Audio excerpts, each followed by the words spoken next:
Hi, Franca. How are you? Yeah, all well here. I'm glad to hear that. So how was your day so far? Yeah, it's been busy. And I think just before we went live, I was telling you that, I am struggling to not look at the news as well because of what's happening between Russia and Ukraine. So it is more kind of an apprehension, which I'm Yeah, feeling. So since we're talking about emotions, yeah, so exactly. Yeah, I was just thinking before, like I need to run to the toilet before every stream because I know I won't be lifting for an hour. And I was just thinking to myself that usually every time when someone asks me how are you, I always say, I'm well, I'm good, I'm managing, like something along those lines. But the reality is, at least, especially today, it's like I'm barely holding it together. yes, I know. I can imagine. I can imagine. Yeah, yeah, So yeah, I was like, okay, so I'm going to say that I'm barely holding it together because it's like it feels is it hypocritical? I hope that's the right word yeah, of myself yeah, to be like to host this show, to be real and raw, and then say, oh, I'm good, I'm well, when yeah. that's like just like the outside picture almost, whereas inside I'm hoping everything goes well. Like I've booked myself a ticket to Sydney because they opened their borders, so I'm finally flying to go see my family after 5 long years. Yeah. And all of the news, like I'm anxious about the flight. I'm anxious whether I catch COVID before flying out. I'm Yeah, anxious whether my partner will be okay for a month whilst I'm gone. I'm yeah, anxious, will I be able to come home because of everything that's happening here? Like there's yes. so many things inside of my own head that I'm barely keeping it together. Yeah, yeah, I can imagine. Yeah, that sounds like a lot actually. Yeah. It is, and I'm trying to kind of not distract myself too much from my emotions because that's my usual coping mechanism. I'll just like overwhelm myself with work and not have to think about it. Yes. I think that kind of actually dovetails quite well into, again, what I think is like the context and the culture in which we are living in, Mm, right? And especially three main themes in that, if you could think of like almost like a Venn diagram, if you took at three circles coming together, is one is the capitalism, like productivity at all costs, yeah, right? where yep, and where emotions are like bad, let's not are unhelpful because they're barriers to productivity, right? yeah, And then you have patriarchy, which is like feelings are feminine, right? Which is kind of, oh, she don't be a sissy, they'll tell that to yeah, men. Or for women it's like, oh my god, she's so dramatic, she's so unhinged, like, so she's not really got it together, so it's like kind of goes both ways.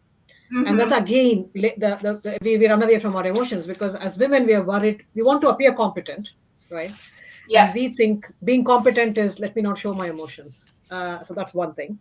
And the last thing is just misogyny, where the whole thing of hatred or contempt for women and girls, and how it harms again both men and women, in both ways. yeah, um, and that kind of really messes things up, I think. And so I would say, we need to have so much kindness to ourselves because we are mm, operating in this system, especially as women, or maybe you're a man as well who is just struggling to even unwrap some of these. Why am I not able to express my anger? Or I want to cry, but if I cry, I'll be labeled as sissy. So I think yeah. there's something there for me, which we need to acknowledge that it is so real, the context that we are actually operating to understand our emotions, right? Yeah, it is. It's very hard, isn't it, to kind of figure out all of the variables that that come with I'm feeling an emotion, because Yeah, it's not only like single feeling that comes from within you. There are so many different layers of meaning attached yeah, to it and ingrained, that I think a lot of it is how, as you said, like a lot of it is cultural. So what mm, are you allowed or not allowed to feel or to act? Like I was raised when, like, if I fell, don't cry. Why are you don't crying? cry. Like like don't cry, or and so it's kind of difficult for me now as an adult. When I feel I'm on the verge of crying, I'll be like, "Don't cry. Why do you need to cry? Like you shouldn't be Yeah, you feeling. shouldn't cry. You shouldn't cry." When even though my body is definitely getting the urge to cry, so I used to find myself limiting of feeling all of these feelings and expressing the emotions, which I know now, like kind of uh, bottling them up isn't a healthy way So of would you doing. So would you say, say? I'm I'm curious, like, curious. so Like, when you so were when you trying were to trying to, bottling up, yeah, would that be because you wanted acceptance from your family, or like what do you think now looking back were you seeking when you were trying to bottle it up? yeah. So in retrospect, I think it's just a matter of authority that was for me, because Okay, okay, I really like. I really trusted that, okay, because they are my parents or grandparents, or whoever who was, like higher on the hierarchy than I was as a kid. They must know what they are doing, right? I just took that as a universal truth. okay, okay, yeah, okay, I got it. Yeah. Hmm. Yeah. Yeah. And but then I think what the problem kind of how it kind of manifested as a problem later on is I would continue to accept these universal truths from people who were not my parents, like from my manager or from my boss. Yeah. So Yeah. that's where kind of that, like it resembles a similar hierarchy, but it's an Hmm. entirely different context. But because I never questioned by a certain point that that's how it should be, or Yes. rather, that's not how it should be. I Yeah. continued pursuing kind of the same mechanism and following the same logic, even when I shouldn't. Yeah. So I think it's almost where, what I'm almost hearing is how we don't even think about emotional literacy as caregivers or as parents, right? In the sense that it just feels like it's, since all emotions are kind of to be looked at with a bit of a suspicion, like, Yeah, some of, yeah, obviously some, like happiness, excitement, yeah. pray, those kind of things are encouraged, obviously. But I think anything which is sort of, it's interesting for me, like, if you in one of my newsletters I had discussed about the Plushnik's circle of emotions, wheel of emotions, Mhm. right? And I think there are 8 primary emotions, and the way he describes it, I think it's worth telling the audience here, is like many things in nature, there's a duality to it. So there are 8 primary emotions. So joy and the prime is a primary emotion, and sadness is a primary emotion, right? Mhm. So the opposite of joy is sadness. So let's take trust. And this is an interesting one. The first time I read it, it blew my mind. You know what's the opposite of trust? It's disgust. Right. No. Yeah, yeah. So either you trust, it's a polar opposite though. Otherwise, you're like, oh my God, I just don't like this person at all, right? It's disgust. And the opposite of fear, and which is kind of very prescient to what's happening in Russia and Ukraine now as well. Yeah. Fear, the opposite of fear is anger, right? So when Wow. you're actually scared of something, right, you Yeah. can show it out in an anger, right? Yeah. And the opposite of surprise is anticipation, right? So it's a slightly nuanced kind of thing, but when I first read this, I just realized that I hadn't looked at emotions this way, in this granular way, for Mm. decades in my life, Mm. right? In my mind, anger was always different, fear was different. Like I never realized that, actually they're all kind of joined together. And maybe I should send you a link to that. We can put it up in your show notes where people can just look at the wheel of emotions, because he Oh then yes, talks please. about how, yeah, he just then talks about how these primary emotions then lead to like a second circle and a third circle, like how from these 8 emotions there is a full Hmm. range of emotions that kind of almost bloom like a flower, if you know what I mean. Yeah.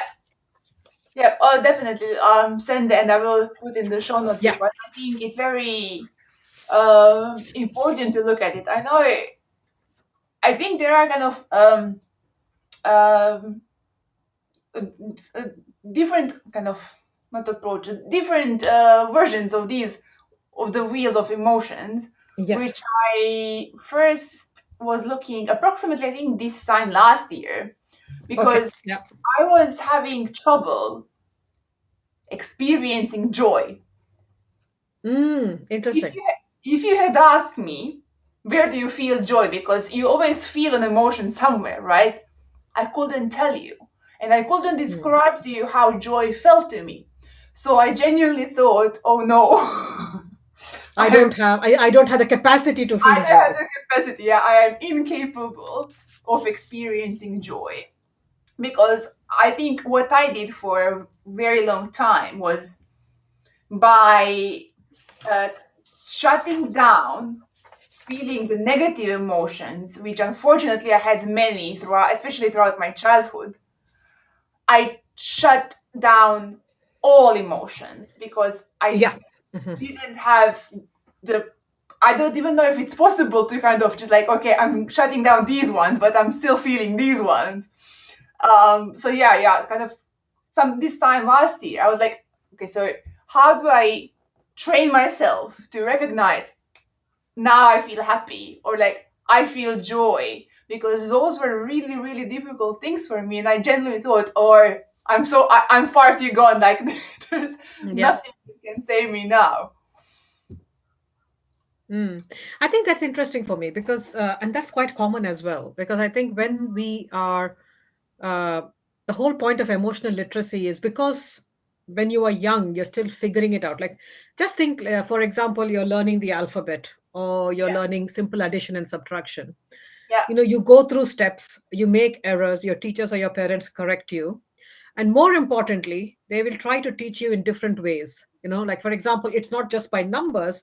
They might just take two apples and three apples and say 2 plus 3, see, there are 5, right? So you yeah, look at that issue from different perspectives, and that's how you develop the granularity, I call it, of that particular concept, right? yeah. But it doesn't happen with emotional literacy. It's like very much about, oh, like you might be crying because you're scared, okay, but somebody may just label it as, oh, you're actually angry and you're crying, or somebody may label it as you're ashamed and you're crying, right? Mm, yeah, So, and I think nobody sits with us even to say, okay, what is actually happening here? I can see that you're struggling. yeah. Yeah, what do you need? And so I think we had discussed this even 2 weeks ago via Instagram, Franca, is that whole thing of, in a weird way, emotional literacy is so connected to reparenting ourselves. Mm-hmm. Yeah, So there's a very close link between the two for me, because we have avoided even discussing all these multifaceted layers of emotions, why they are triggered. Our yeah, parents are just like, no, go to school, or finish this, get the highest marks, or focusing on that so much that you just assume that actually achievement is way more important than my emotional health. yeah, yeah, And then we find ourselves as adults where you are saying, can I even feel joy? Like, you know am I normal? This kind of yeah. thing. And it's so no, it's actually normal to even ask that question, is what I would say.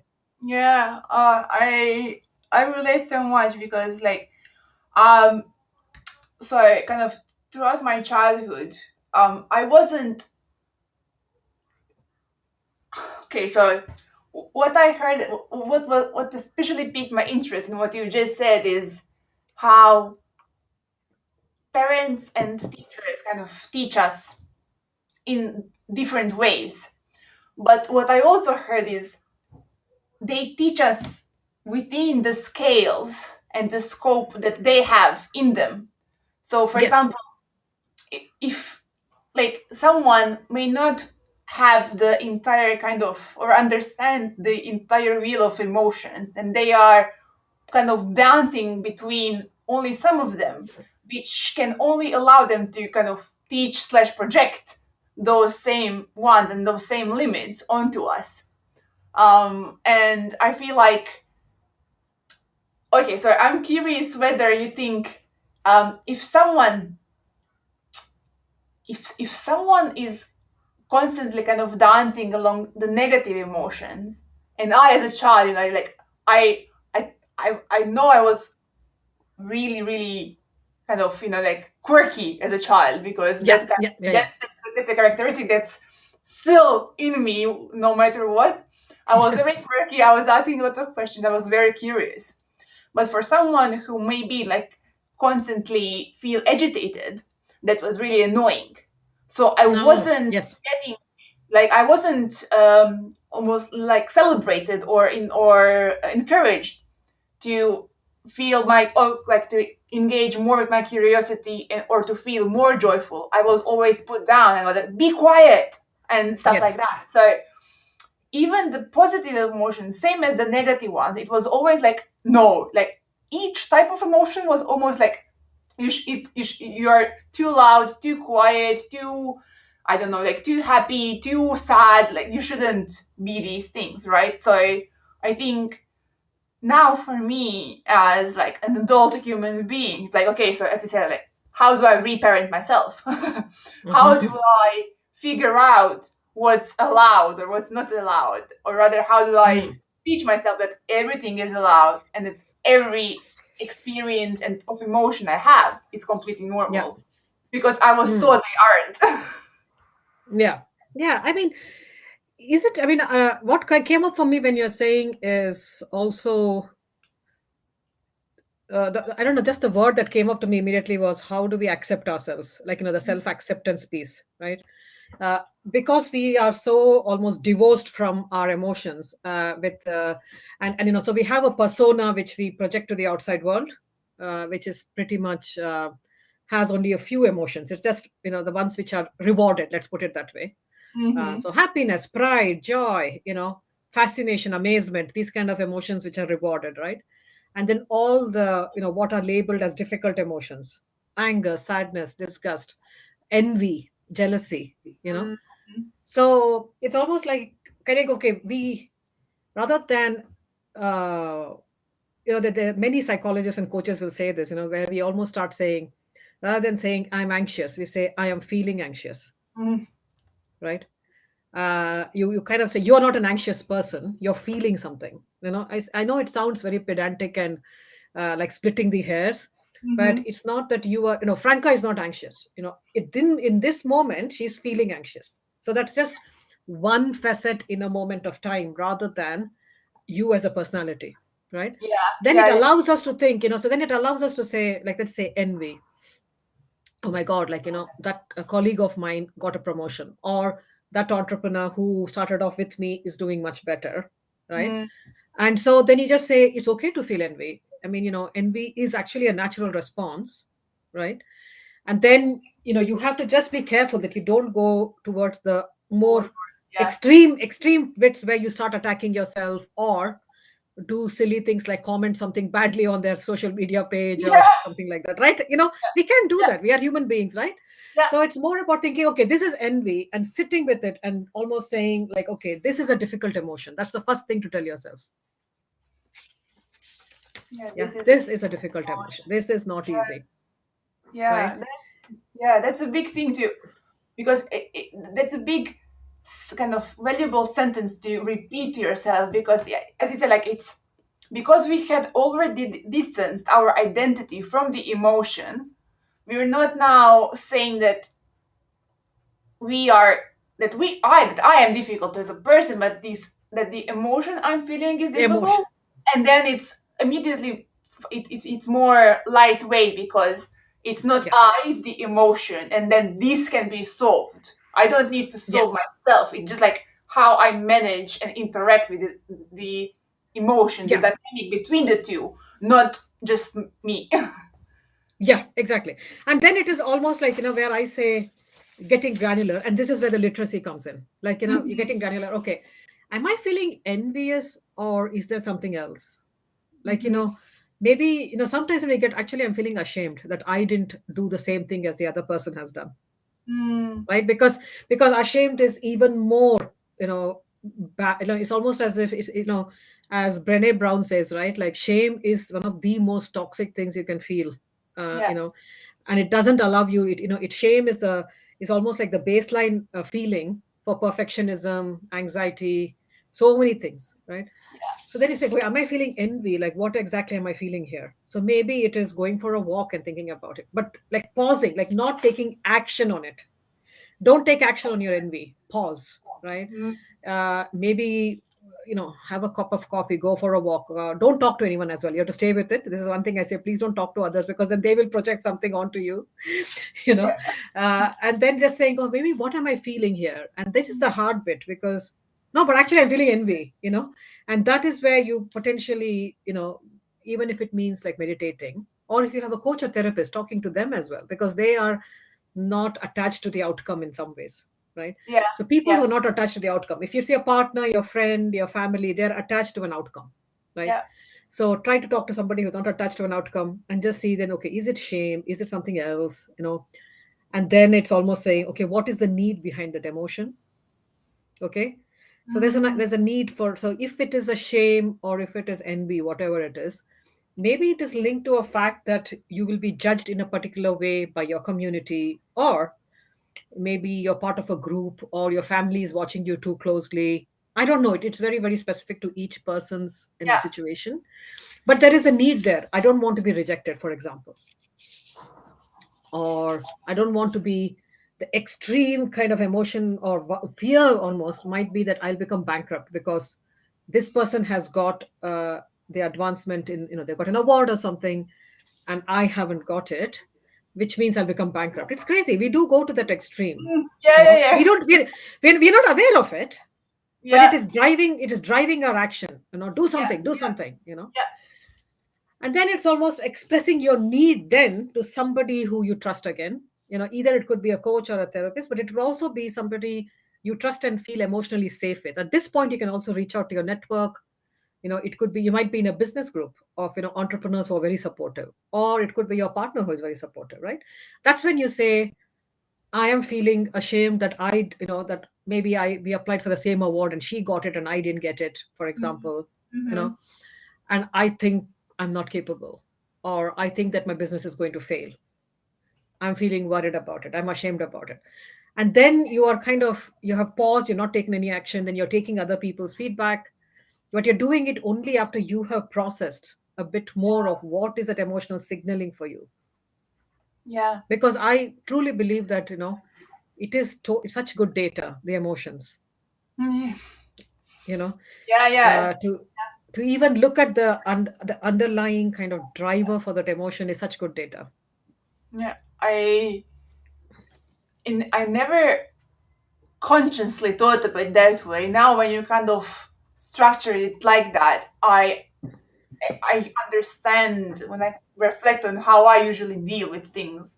I mean, if it's a good day, then I go exactly through that process because I feel like when my mind gets really cloudy and really foggy, Mhm.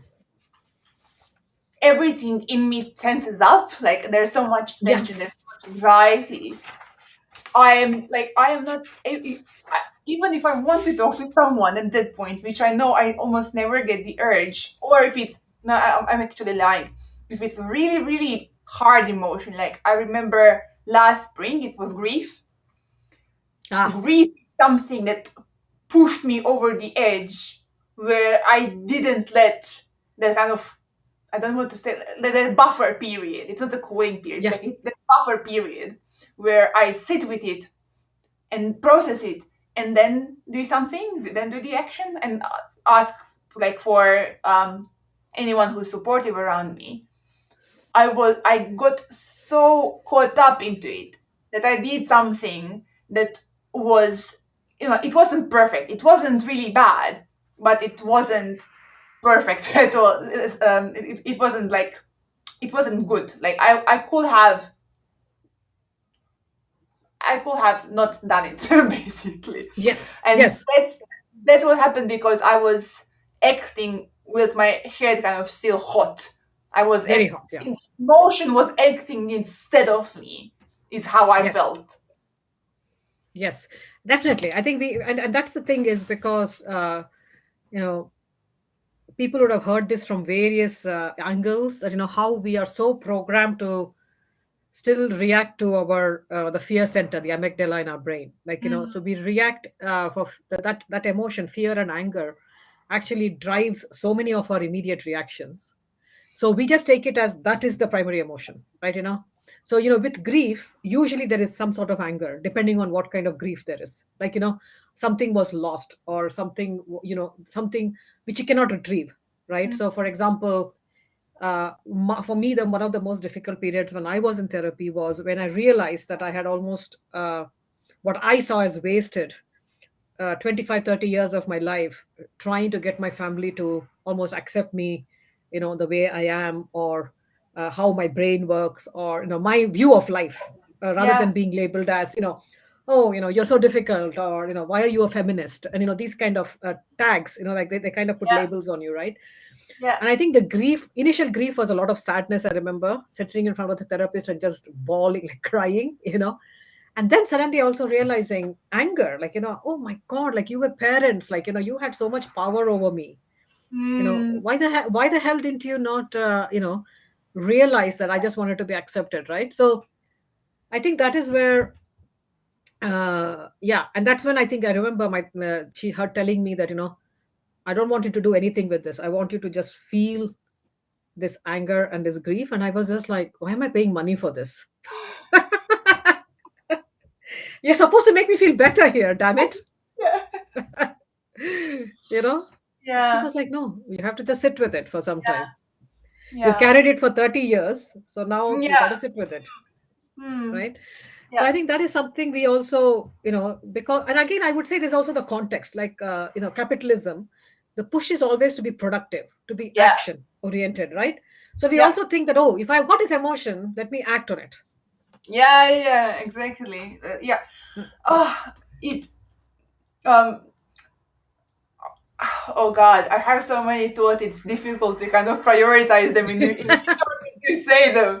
Okay, so I think it's very, very powerful to know that uh, capitalism and what we said else, like patriarchy and misogyny, all of these things, especially for us as women, yes, um, really kind of almost manipulate the yes, way, and kind of, yeah, they can, yeah, manipulate the way that we react, because we are taught within that system that has capitalism, patriarchy, and misogyny, right? And then knowing that, and kind of separate, so first coming to that realization and separating that actually you have the power to manipulate, to manage your own yeah, emotions. So it's not the system. Now you can kind of disengage from the yes, system and, and okay, reframe it, like what I call reframe, reframing it. yes, and reframe it, and then be like, okay, so now I'm in control, and I know that, as we said, like, I am feeling grief and I'm feeling anxious, and I know that I don't have to act on it immediately. It is No, completely okay, or more kind of, it's encouraged to stop, just yes, kind of find stillness and process it. Because I know, um, for the first time in my life, when I allowed myself to feel the emotions, which was not intentional, it was kind of smashed onto me. As I said, I probably, like, in a couple of occasions now, the day after Croatia was put into state lockdown, Zagreb, where I okay. live, had an earthquake. Oh And yes, you that, told us about that. Yeah, yeah, yes, so that was what tipped me over the edge of me completely losing any control I thought yeah, I had in my hands, right? So I was, wait, it was 2020, so I was 25 at the time, turning 26 that year. So for 25 years, I intentionally designed my days to be completely full so that I don't feel the emotion, so that my brain hmm, doesn't have a second of spare time to feel and process anything, because I was afraid what will happen once I did, because I accumulated a big backlog of things to process.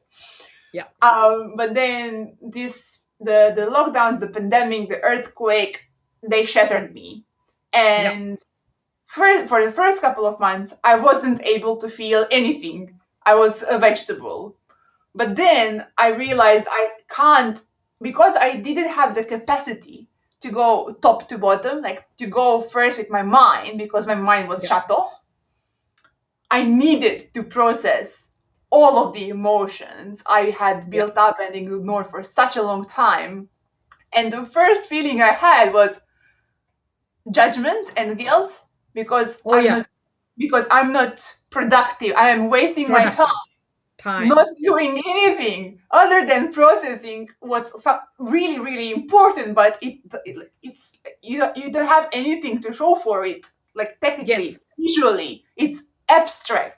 And a lot Agreed. of people won't, because you are, at least I was a mess when I was going Mm. through that process. It feels you're actually being worse off than Yeah. you Yeah. were before you Yeah. started. Yeah. You definitely. It always becomes worse before it gets better, and unfortunately, that's how it is. So I think there's also something for me about what you said just a minute or two before Mhm. is to realize that that whole reparenting or reframing can take. That's the one thing I would love to tell the audience is it could take months, it could take years, it could take weeks, so because you have not done it before, what I was talking about, feel it, stay with it, pause, go under, those steps which I was telling. Yeah. It's not a step by step process like making a cake is what I'm saying, right? It is an iterative process. You'll probably get Mm, to step one first and you will say this is bullshit, I don't want to do it. Then you'll get to step two and then you'll say, oh, actually that was useful because I did not do that silly thing I was about to do when I was really angry, right? Then you will be like, actually, what am I needed here? Oh, actually I'm angry because I'm scared. Okay, so what do I need? I need some reassurance. Okay, who do I need? So this step for me, I would say, has taken me 5 or 10 years to really get, and I still lose my head sometimes, right? So it's something that I want to offer to the to everybody who's listening is be super kind to yourself, because again, because of a productivity bias, we tend to give up things when it comes to working with our emotions too quickly. you know yeah. Yeah. we want quick results. Okay, I went to therapy for 3 months, why is it not working? Mm. Darling, you struggled with this for 30 years. It's not going to Yeah. happen in 3 months. Right? Yeah. Yeah. So it's that Exactly. whole thing of being patient with yourself, celebrating those small wins when you actually catch yourself a second earlier, before anger descends into an action, it actually descends into pausing. Celebrate, like, let's just say, whew, that's a change. Yeah. Yeah. Right? So maybe, like, the version of Franca today will be very different 5 years late, 5 years down the line is what I'm saying. Mm. Yeah. Hopefully, hopefully to more. I dislike saying better because I don't think there's something wrong with Different. it now, but just yeah, Yeah. different. Different. Um. You probably won't recognize yourself. Yeah. True. I mean, I looking me from 5 years ago and me from 10 years ago. I don't I don't. It's a weird duality because at the same time I don't recognize myself, but I also appreciate and understand everything that Franca was going through. Yes. Yes. And You have that yeah, empathy. You have that empathy yeah, for her. empathy. Yeah. Yeah, yeah. And Yeah. okay, so my brain is really firing today. That's nice.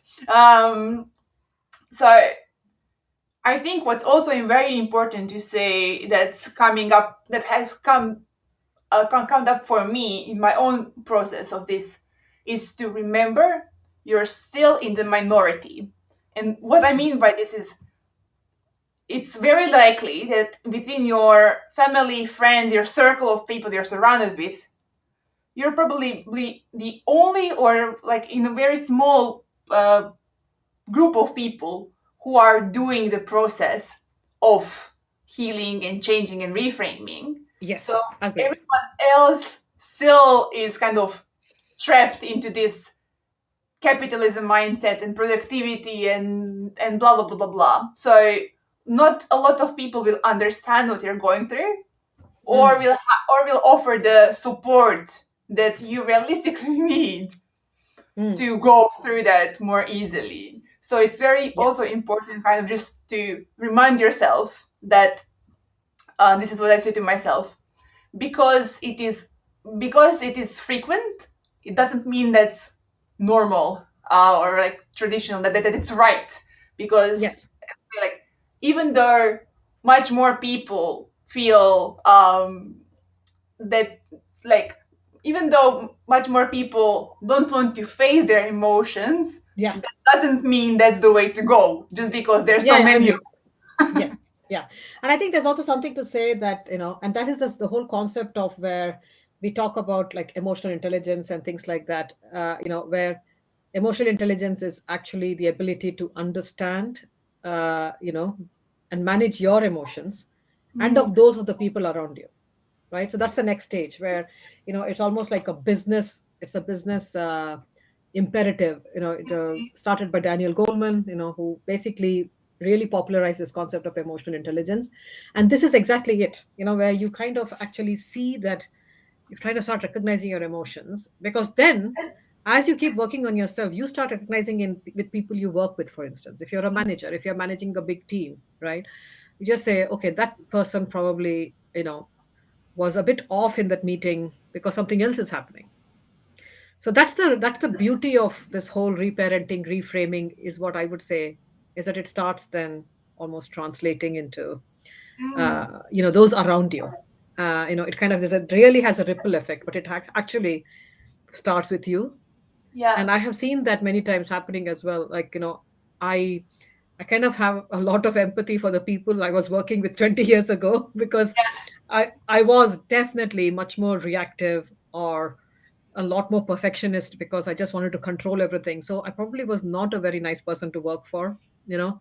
While as I've grown older, I've just realized a lot more of when people ask me questions or they send me an email, uh, if it is, unless it's very factual, usually when they're asking for clarification and everything, they're coming from potentially a place of anxiety or a bit of worry or a bit of fear, mm, and it doesn't mean that we become therapists for other people. It just means that we then moderate ourselves, knowing that nothing is personal. Like, they're not asking us, we're not reading into that emotion too much. Oh, that email meant that they're actually judging my capacity to do my work. No, they probably are not. They're just worried about something. yeah, So I think that is the beauty of working on ourselves.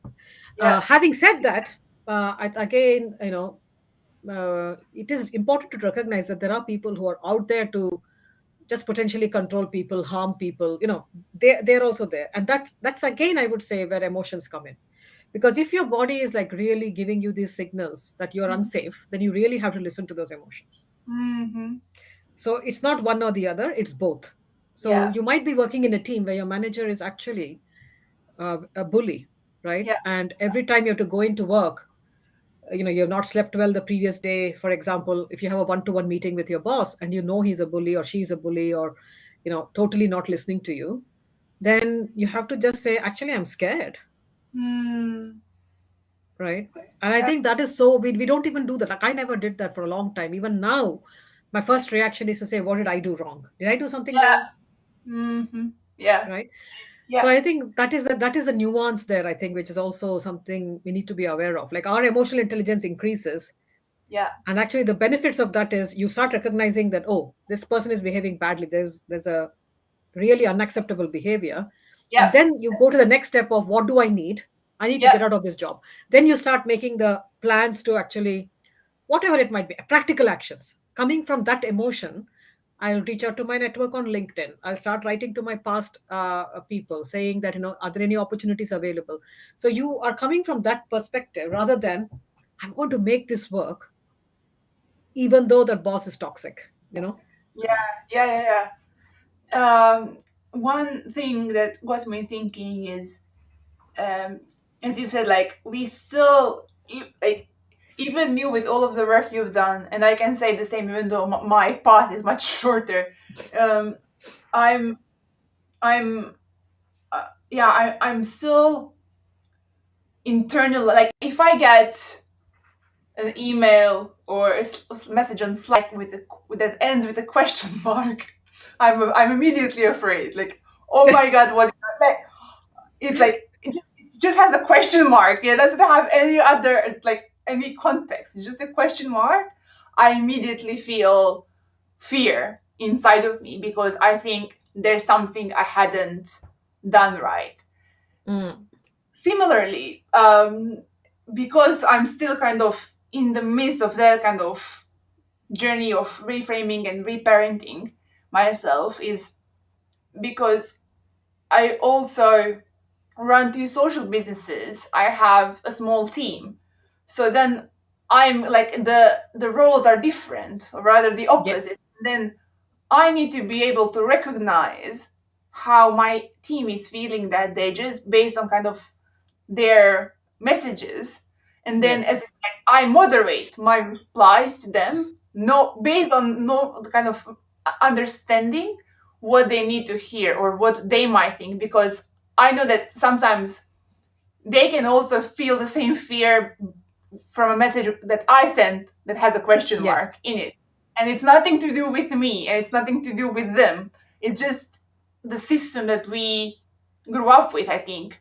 I think this internalization Yeah. of of the feelings of guilt and shame and judgment, especially related to work, is a lot because we were kind of taught that everything that everything that is said to us is because of us, not because of Mm. something else.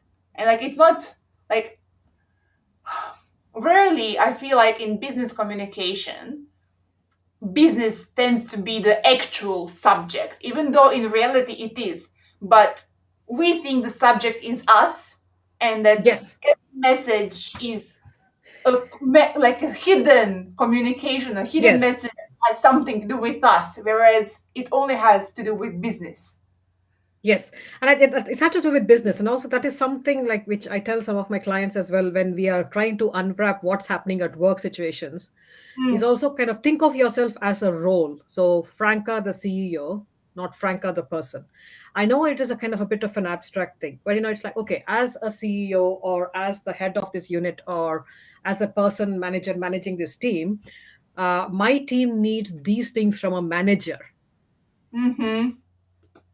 They don't need this from Rashmi, right? I am not related to them. They are not my friends. Of course we have a friendly relationship because we're working Yeah. together, but they are not the ones I will go to say that I'm scared, right? Mm, So it's almost kind of having that thing of uh, understanding that okay, this is not about so much about me as a person.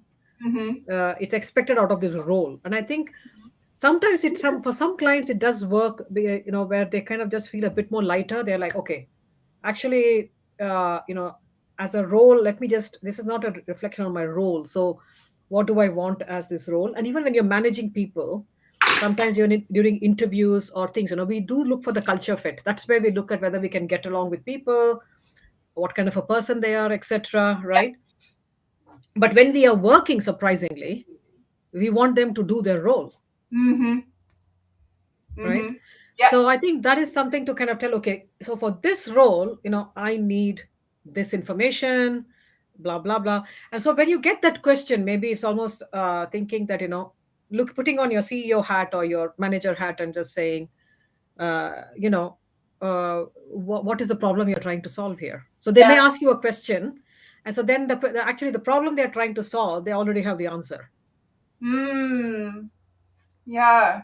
And okay, so what I wrote in my notebook is, can we apply the same role logic to family as well? Because I feel like there's as you also said, like there's a lot of expectations and feelings management and all of and emotions management within the system of a family, right? Similar as within the system of a workplace. So if I'm a daughter, if I'm a sister, if I'm a granddaughter, can I show up differently as Franca, and as Franca as a daughter, and as Franca as a sister within my own family?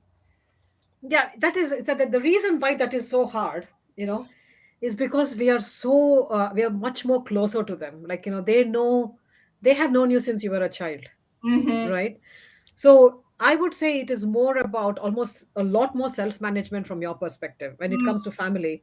It's almost thinking a lot more about, they are looking at me as Franca, the daughter, from when you were born to, or whatever, from even they, I mean, they don't know of your internal journey, is what I'm saying, right? mm, The inner work that you're doing, they don't know, right?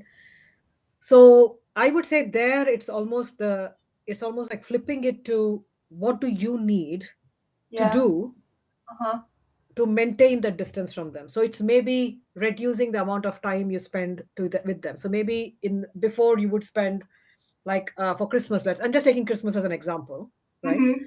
So for example, you know that there is a lot of tension, or you're not happy for the entire, to be spend the entire Christmas, but your family has a tradition of spending, I don't know, 1 week together over Christmas, but you know that it doesn't work for you. Yeah. So it's almost like from October, or whenever the anxiety starts building, because we all know the anxiety starts building well before the event, right? Mm-hmm. It's almost Yeah. checking in. That is where the emotional literacy comes in. Okay, what am I anxious about? Like, Mm-hmm. for this 1 week of Christmas. Mm-hmm. And then it could be anything. Oh, people will be drinking more. So there is more possibilities for bad behavior. They will not listen to me, blah, blah, blah. So then you might just have to do something like, I will be there for the 24th and the 25th, and then 26th, I have to leave. Right. So you know that you reduce the time.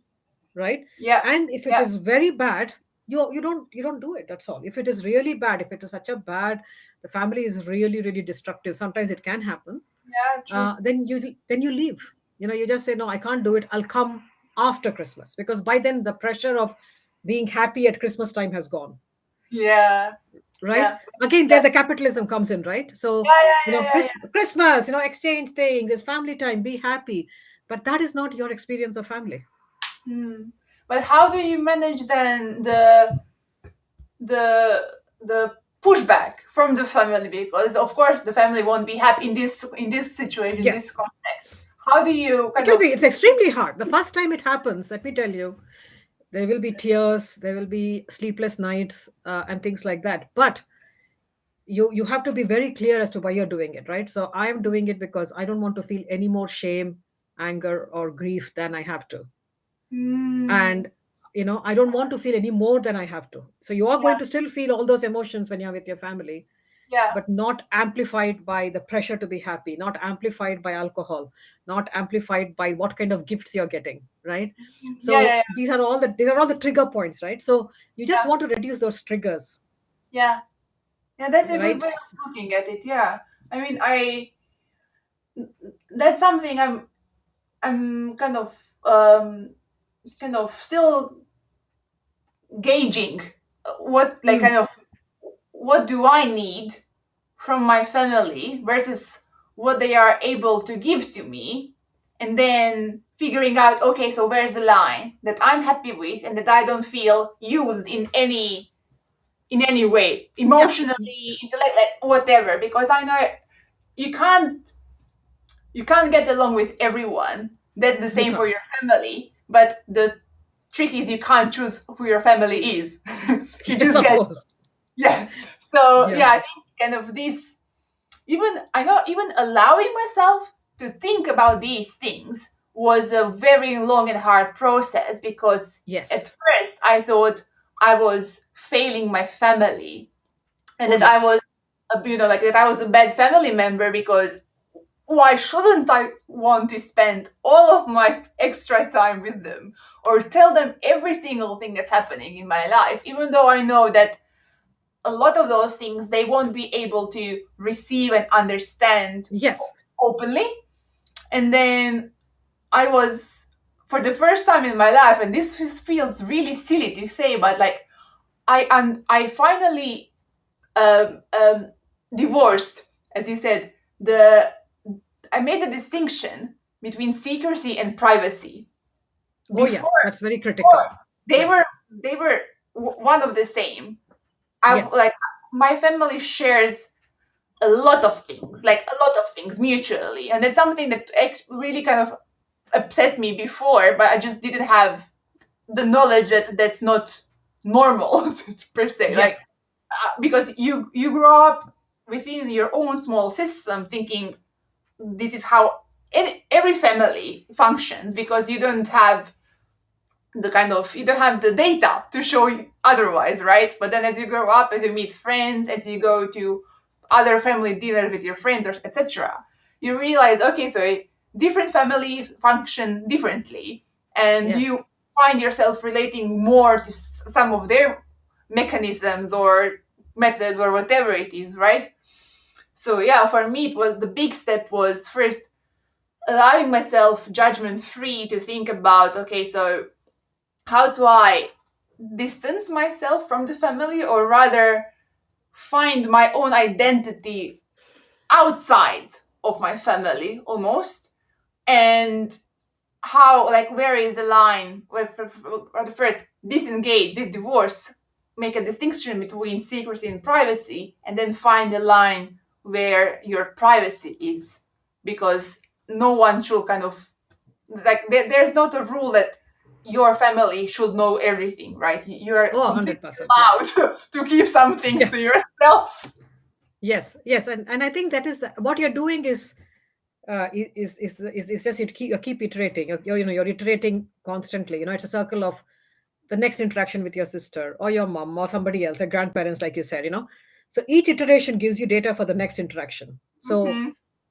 the unfortunately, because again we are not emotionally literate, we keep exposing ourselves to these bad behaviors repeatedly because we just keep thinking I'm angry, and then immediately, like you very rightly said, because they're family, I'm guilty, right? Mm-hmm. And if you look at a work situation, you feel the pressure, you're anxious about something, but actually you're scared. But fear is fear of maybe not being supported or not being listened to, and then you take decisions from a place of anxiety or from a place of fear. It makes a very big difference, right?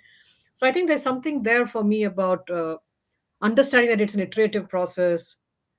Keep doing it, keep repeating it, but always take, oh, last time I thought spending, as a practical example, last time I thought spending 3 days over Christmas was a good idea, Mm-hmm. but actually by day three we were fighting, right? So Yeah. for next Christmas you have data, so don't try and repeat the same thing for 3 days. You just say, oh, you know what, I Yeah. need to go on Christmas evening, right? And then again, if it happens, then they could behave badly or whatever, then just say, look, can we not fight? And you can tell that maybe another thing, saying, it would be great, we just have 2 days to spend together, it would be great to just not fight. You could lay it as an expectation. They may not listen to you, but it's worth at least putting it out there, saying this Yeah. is what you want from them, right? And if Yeah. it doesn't happen, it's 48 hours, so you get out of it. So this is the thing which I kind of I have tried it as well, and I also keep telling it is not a checklist, unfortunately. Mm, It is more like almost like a checklist for what you want. Yeah. But there yeah. is no checklist for how others will behave. Yeah. Yeah. As you said, like the main part is actually self-management. Yes. And yeah, that's what I've come to the same conclusion, because I think um kind of if I'm if I because I feel I understand where everyone inside of my family is emotionally at. It gives me the kind of possibility to also realize that it's very hard for them to meet Mm. me halfway, because I'm very far off from what they are used to in every sense. Like Yes. they everyone, like in my context, all of them are working in public companies and pretty much have worked at the same company for the rest of their entire lives, whereas I didn't even minute I didn't I even switched majors, then I changed 3 jobs, which is like for my generation that's normal, but for Yeah. For them, them, it is not. Yeah.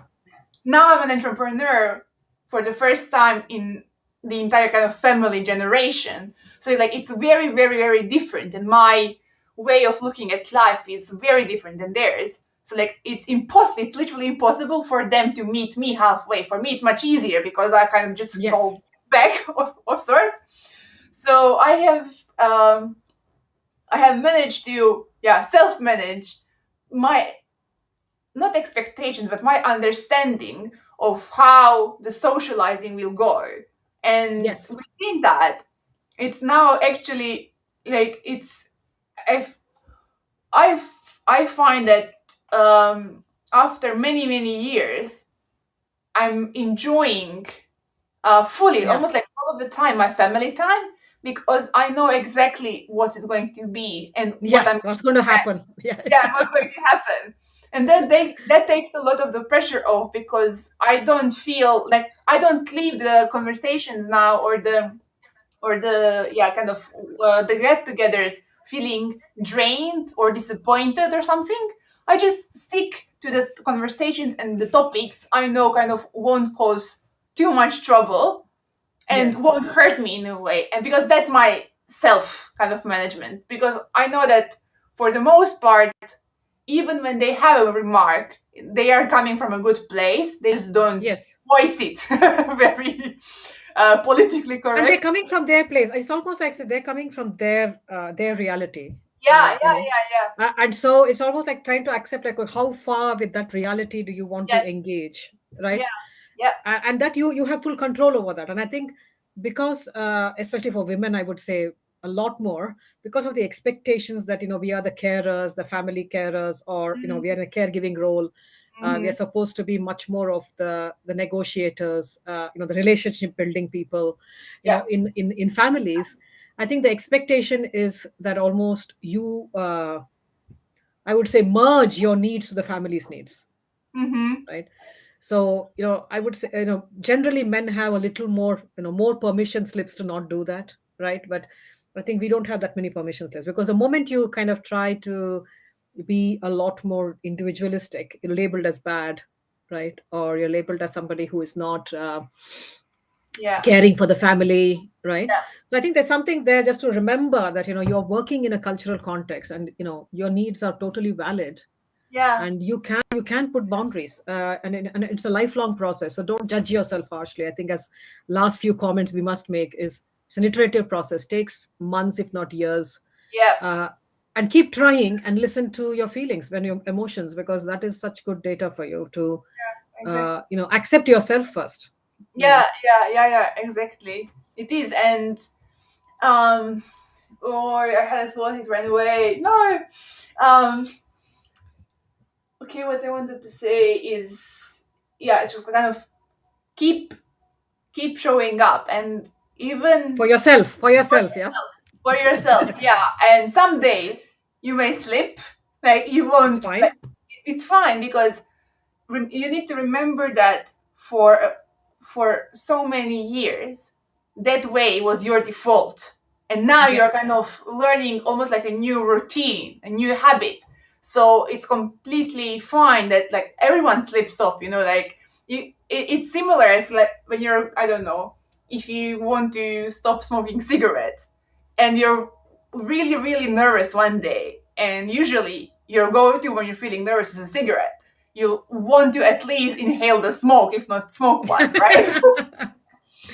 Yeah. And it may be the same with your actions here. It's like your Yeah. brain will try and bring you back to that comfort that he's used to, that default that he's Yeah, used to. the familiar, yeah, the Familiar, familiar, yes, always. Let's go to the familiar. You've always been anxious, be anxious, right? yes, So it's but almost like, no brain, I don't want to be anxious. I want yes, to be hopeful. So I'm going to yes, do this.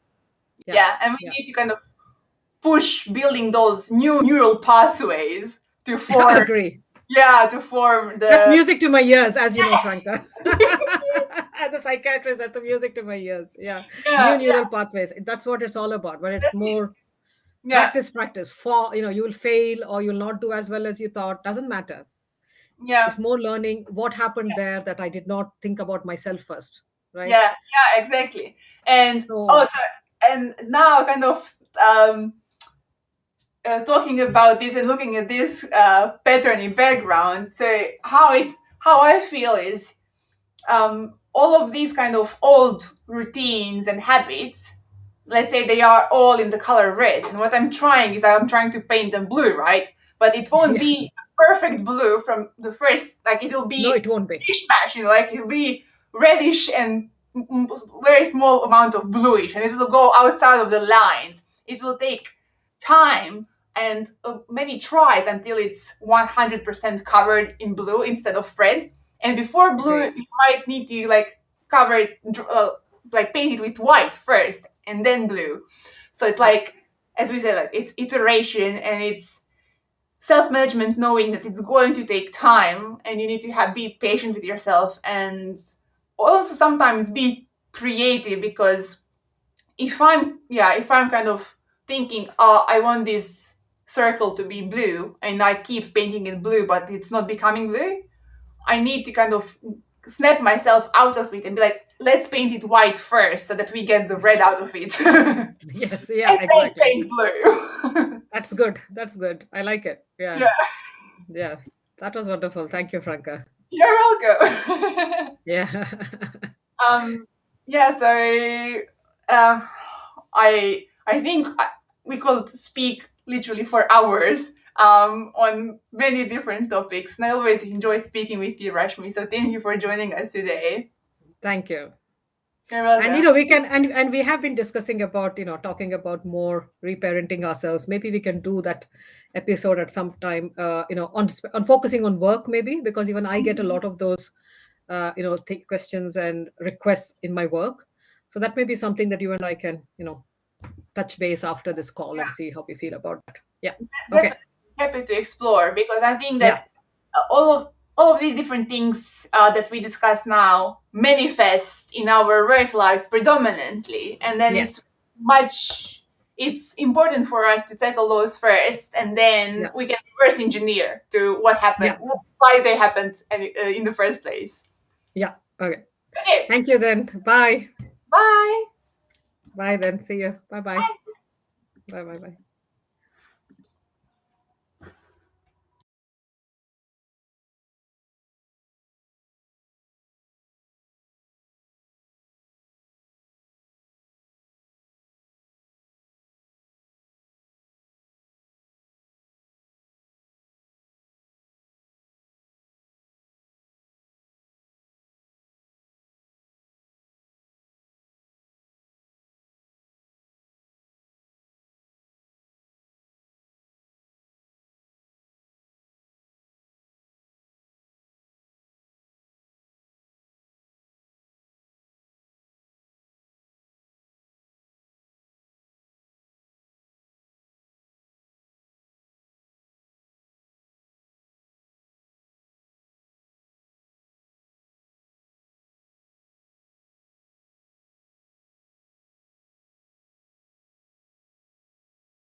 See.